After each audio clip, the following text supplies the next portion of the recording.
చెప్పి సందర్భంగా తెలియజేస్తాం. గతంలో రేవంత్ రెడ్డి గారు ఆయన గురించి అన్న మాటలు వినిపిస్తా మీకు. పోలీసులను పెట్టి నిర్బంధించాలనుకున్నా ఆయన కొడుకులు తలా ఓ దిక్కు.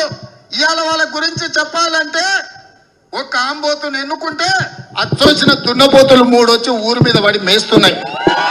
ఊర్లలో మైసమ్మకు దున్నపోతులను నిడిచిపెడతారు.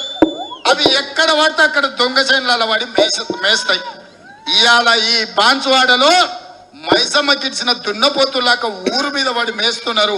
కొంచెమైనా సిగ్గుచేరం ఉందా అని నేను అడుగుతున్నా. ఇవాళ పోచారం శ్రీనివాసరెడ్డి గారు అచ్చోసిన ఆంబోతులాకున్న నీ 2 కొడుకులను నియంత్రించలేవా? ఇక్కడ ఇసుక దోపిడీ మీదే, మంజిరాలో ఇసుక దోపిడీ మీదే, కంకర దోపిడీ మీదే ఇవాళ ఇన్ని రకాల దుర్మార్గాలకు పాటుపడుతున్న పోచారం శ్రీనివాసరెడ్డిని ఈ బాన్సువాడ ప్రజలు పొందబెట్టాల్సిన సమయం వచ్చింది.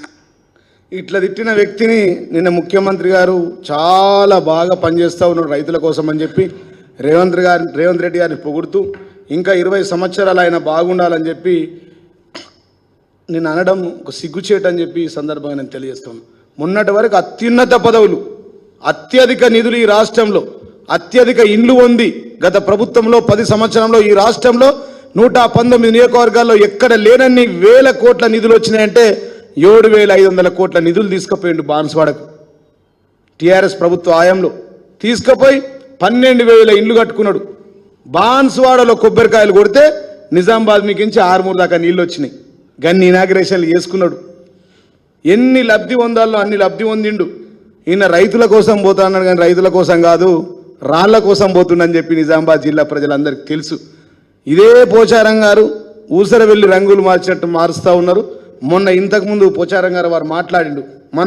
మా ముఖ్యమంత్రి గౌరవనీయులు రాష్ట్ర ముఖ్యమంత్రి కేసీఆర్ గారి గురించి మాట్లాడిన మాటలు కూడా మా మీడియా మిత్రులకు వినిపిస్తాం. మీరే మాకు నాయకుడు సార్, ఇంకొకరు లేదు సార్. ఇంత మంచి నాయకుడు నేను కూడా 47 సంవత్సరాలు చూస్తున్నాను సార్. అనేక మంది చూసినా, కానీ రకరకాల మనుషులు ఉంటారు. చెప్పేది ఒకటి, చేసేది ఒకటి. కానీ మనస్ఫూర్తిగా సహృదయంతో చల్లని చూపుతో సహాయం చేసినటువంటి వ్యక్తి నిన్న చూశాను సార్. నేను చాలా మంది మంత్రులు, ముఖ్యమంత్రి చూశాను. ఆ విధంగా మీరు ఒక మా కాన్సెప్టే కాదు, రాష్ట్రం అంతా కూడా సుభిక్షంగా చూస్తూ ఉంటారు. కోట్లాది రూపాయలు, లక్షలాది రూపాయలు పట్టులు పడుతూ ఉన్నాయి. దేశమంతా కూడా ఎదురు చూస్తున్నారు. అది మొన్న ఇందాక చూపించింది, నిన్న అది అంతకుముందు రేవంత్ రెడ్డి గారు. నిన్ననేమో మరి ముఖ్యమంత్రిగా రేవంత్ రెడ్డి గారిని పొగుడుతూ చాలా గొప్పగా ఆయన గురించి చెప్తాను. గతంలో ఇదే పార్టీలు మారిన వ్యక్తుల గురించి మాట్లాడిన రేవంత్ రెడ్డి గారి మాటలు చేసిన వాళ్ళకి ఎంత కఠినమైన శిక్షలను రాజ్యాంగంలో పొందుపరిచిందో. ఇవాళ ఒక పార్టీలో ఎన్నికైన వాళ్ళు రాజీనామా చేయకుండా ఇంకొక పార్టీలో ఫిరాయిస్తే హత్యలు, అత్యాచారాలు చేసిన వాళ్ళకి ఎంత కఠినమైన శిక్షలు అమలు చేస్తున్నారో ఉరి తీసే విధానాన్ని ఈరోజు రాజ్యాంగంలో సవరణ తీసుకురావాల్సిన పరిస్థితులు ఉన్నాయి.